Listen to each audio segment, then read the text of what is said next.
Breaking news. Kolkata doctor rape కేసుపై supreme court సంచలన ఆదేశాలు జారీ చేసింది. ఆర్జీకర్ మెడికల్ ఘటనపై సుప్రీంకోర్టు సుదీర్ఘ విచారణ జరిపింది. దర్యాప్తుకు సిబిఐకి మరో వారం రోజులు గడువిచ్చింది సుప్రీంకోర్టు. సెప్టెంబర్ 17 లోపు తాజా దర్యాప్తు నివేదికను సమర్పించాలి అని ఆదేశాలు జారీ చేసింది. మరోవైపు కీలక అనుమానాలు లేవనెత్తింది సుప్రీంకోర్టు. ఈ కేసులో అభయ ప్రైవేట్ పార్ట్స్లో దొరికిన నమూనాలను ఎందుకు సరిగా భద్రపరచలేదు అని కోర్టు ప్రశ్నించింది. ఎఫ్ఐఆర్ ఫైల్ చేయడానికి 14 గంటల సమయం ఎందుకు తీసుకున్నారు అని తొలి నుంచి సుప్రీంకోర్టు ప్రశ్నిస్తూనే ఉంది. అభయ కాళ్ళు 90 డిగ్రీల కోణంలో ఉన్నాయి, హిప్స్ విరిగినప్పుడు మాత్రమే అలా జరుగుతుందని తెలియదా అంటూ సుప్రీంకోర్టు ప్రశ్నించింది. ఘటన జరిగిన తర్వాత 27 నిమిషాల సెర్చ్ ఆపరేషన్ ఫుటేజ్ మొత్తం సిబిఐకి ఎందుకు ఇవ్వలేదు అంటూ సుప్రీంకోర్టు ప్రశ్నించింది. ఘటన జరిగిన తర్వాత 27 నిమిషాలు సెర్చ్ ఆపరేషన్ జరిగింది. సెర్చ్ ఆపరేషన్ జరుగుతున్నప్పుడు సహజంగా కెమెరాస్ని యూజ్ చేస్తారు. ఆ సెర్చ్ ఆపరేషన్ ఫుటేజ్ మొత్తం సిబిఐకి ఎందుకు ఇవ్వలేదు అంటూ కోర్టు ప్రశ్నించింది. దర్యాప్తులో భాగంగా సీసీటీవీ ఫుటేజ్ను క్షుణ్ణంగా పరిశీలిస్తున్నామని సిబిఐ తెలియజేసింది. బెంగాల్ ప్రభుత్వం ఇచ్చిన ఫోరెన్సిక్ రిపోర్ట్స్ మరోసారి ఎయిమ్స్ ఎఫ్ఎస్ఆర్కి పంపించాలి అని సిబిఐ నిర్ణయం తీసుకుంది. జూనియర్ డాక్టర్ల ఆందోళనలు విరమించాలి అని సుప్రీంకోర్టు ఆదేశించింది. రేపు సాయంత్రం 5 గంటల లోపు విధుల్లో చేరాలి అని సుప్రీంకోర్టు జూనియర్ డాక్టర్లకు ఆదేశాలు జారీ చేసింది. పూర్తి సమాచారం మా ప్రతినిధి రామకృష్ణ అందిస్తారు. రామకృష్ణ, సుప్రీంకోర్టు ఆదేశాల సారాంశం ఏంటి? సెప్టెంబర్ 17 లోపు తాజా నివేదికను సిబిఐ సుప్రీంకోర్టు ముందు ఉంచబోతోందా? అలాగే సుప్రీంకోర్టు అడిగిన ప్రశ్నలకు సిబిఐ దగ్గర ఉన్న సమాధానం ఏంటి? ఇక బెంగాల్ డాక్టర్ హత్య కేసు మొత్తంగా కూడా దేశాన్ని మొత్తంగా కలవరపెట్టింది. మరి దీనికి సంబంధించి సుప్రీంకోర్టులో ఈరోజు విచారణ జరిగింది. కలకత్తా అత్యాచార ఘటనపై దర్యాప్తుకు సిబిఐకి మరో వారం రోజుల గడువును సుప్రీంకోర్టు ఇచ్చింది. వచ్చే సోమవారం నాటికి మొత్తంగా కూడా ఈ దర్యాప్తును పూర్తి నివేదికను సమర్పించాలంటూ కూడా సర్వోన్నత న్యాయస్థానం సిబిఐని ఆదేశించింది.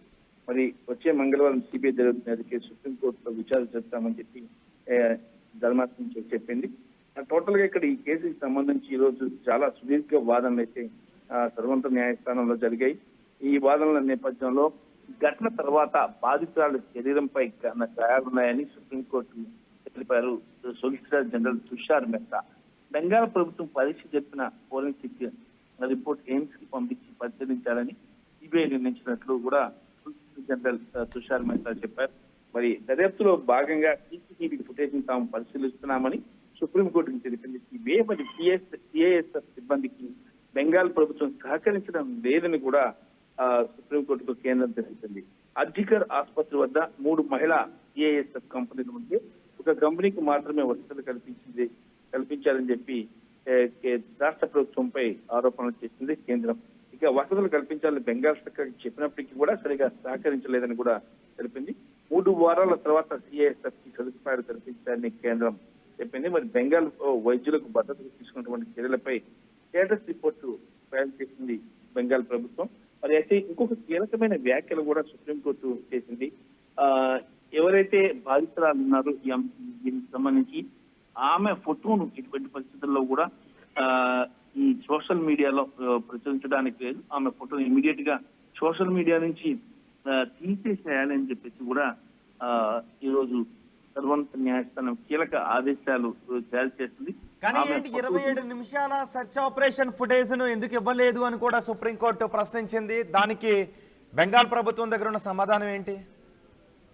బెంగాల్ ప్రభుత్వం దాన్ని సెర్చ్ రిపోర్ట్ ని సబ్మిట్ చేస్తాము అని చెప్పేసి కూడా చెప్పింది. ఆ విషయాన్ని కూడా బెంగాల్ ప్రభుత్వం కూడా దీనికి సెర్చ్ ఆపరేషన్ సంబంధించినటువంటి రిపోర్ట్ కూడా రిపోర్ట్ ఫైల్ చేస్తాము, స్టేటస్ రిపోర్ట్ పై ఫైల్ చేస్తామని చెప్పి కూడా బెంగాల్ ప్రభుత్వం చెప్పింది.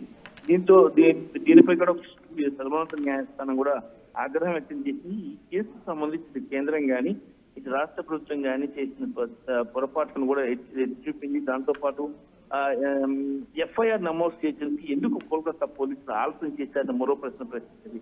హత్యాచార ఘటనపై సోమవారం మొదటిసారి విచారణ చేపట్టిన సుప్రీంకోర్టు ఈ మేరకు వ్యాఖ్యలు చేసింది. అలాగే నిరసన చేపడుతున్న వైద్యులు వెంటనే విధుల్లోకి చేరాలని కూడా ఆదేశించింది. మరోవైపు కేసు దర్యాప్తుపై కొత్త నివేదికను సమర్పించాలని సిబిఐని నిర్దేశించింది. ఫోరెన్సిక్ నివేదిక కోసం మృత దేహం వద్దకు సేకరించిన శాంపిల్స్ ను ఢిల్లీ ఎయిమ్స్ కు పంపాలనుకున్నట్లు సిబిఐ తరఫున solicitor general Tushar Mehta supreme court తెలిపారు. ముందుగా పోలీసులు సేకరించిన శాంపిల్స్ ను బెంగాల్లోని సిఐఎస్ఎఫ్ఎల్ కు తరలించి పరీక్షలు చేశారు. ఈ నివేదిక మా దగ్గర ఉంది. ఇప్పుడు నమూనాలను సిబిఐ ఎయిమ్స్ కు పంపాలనుకుంటుందని సుప్రీంకోర్టుకు తెలిపారు. కొత్త నివేదికను సెప్టెంబర్ 15 సమర్పించాలని CBI justice DY Chandrachud, justice JB Pardiwala, justice Manoj మిశ్రాతో కూడిన ధర్మాసనం సిబిఐని ఆదేశించింది. ఈ కేసు విచారణను ఈ నెల 17కు వాయిదా వేసింది. అలాగే ఆర్జికర్ ఆసుపత్రి వద్ద రక్షణ కల్పిస్తున్న central industrial security force CISF కు బెంగాల్ ప్రభుత్వం సహకరించలేదని కేంద్ర సుప్రీంకోర్టుకు తెలిపింది. దీనిపై స్పందించిన ధర్మాసనం సిబ్బందికి అన్ని వసతులు కల్పించాలని, వారికి అవసరమైన రిక్విజిషన్ గాజెట్లను వెంటనే అందజేయాలని బెంగాల్ ప్రభుత్వాన్ని సిఐఎస్ఎఫ్ ఆదేశించింది. ఇక మరోవైపు సుప్రీంకోర్టుకు బెంగాల్ ఆరోగ్య శాఖ కూడా ఒక నివేదికను సమర్పించింది.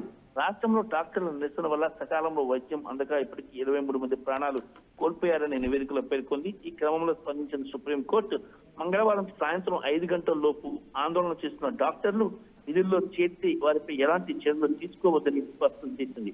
ఒకవేళ విధుల్లోకి రాకపోతే వారిపై కఠిన చర్యలు తీసుకునే అధికారం రాష్ట్ర ప్రభుత్వానికి ఉందని పేర్కొంది. Right Ramakrishna, Kolkata doctor rape కేసుపై సుప్రీంకోర్టు సంచలన ఆదేశాలు జారీ చేసింది. ఆర్జీకర్ మెడికల్ ఘటనపై సుప్రీంకోర్టు సుదీర్ఘ విచారణ జరిపింది. దర్యాప్తుకు సిబిఐకి మరో వారం రోజుల పాటు గడువిచ్చింది. సెప్టెంబర్ 17 లోపు తాజా దర్యాప్తు నివేదికను సమర్పించాలని ఆదేశాలు జారీ చేసింది. మరోసారి కీలక అనుమానాలు కూడా లేవనెత్తింది సుప్రీంకోర్టు. అభయ ప్రైవేట్ పార్ట్స్లో దొరికిన నమూనాలను ఎందుకు సరిగా భద్రపరచలేదు అని సుప్రీంకోర్టు ప్రశ్నించింది. ఎఫ్ఐఆర్ ఫైల్ చేయడానికి 14 గంటల సమయం ఎందుకు తీసుకున్నారని సుప్రీంకోర్టు మరోసారి ప్రశ్నించింది. అభయ కాళ్ళు 90 డిగ్రీల కోణంలో ఉన్నాయి, హిప్స్ విరిగినప్పుడు మాత్రమే అలా జరుగుతుందని తెలియదా అంటూ సుప్రీంకోర్టు ప్రశ్నించింది. ఘటన జరిగిన తర్వాత 27 నిమిషాల సెర్చ్ ఆపరేషన్ ఫుటేజ్ మొత్తం సిబిఐకి ఎందుకు ఇవ్వలేదు అని కూడా ప్రశ్నించింది. దర్యాప్తులో భాగంగా సీసీటీవీ ఫుటేజ్ను క్షుణ్ణంగా పరిశీలిస్తున్నామని సిబిఐ చెప్పింది. బెంగాల్ ప్రభుత్వం ఇచ్చిన ఫోరెన్సిక్ రిపోర్ట్స్ మరోసారి ఎయిమ్స్ ఎఫ్ఎస్ఎల్కి పంపించాలి అని సిబిఐ నిర్ణయం తీసుకుంది. జూనియర్ డాక్టర్ల ఆందోళనలు విరమించాలి అని కూడా సుప్రీంకోర్టు ఆదేశాలు జారీ చేసింది. రేపు సాయంత్రం 5 గంటల లోపు వారందరూ విధుల్లో చేరాలి అని సుప్రీంకోర్టు ఆదేశాలు జారీ చేసింది.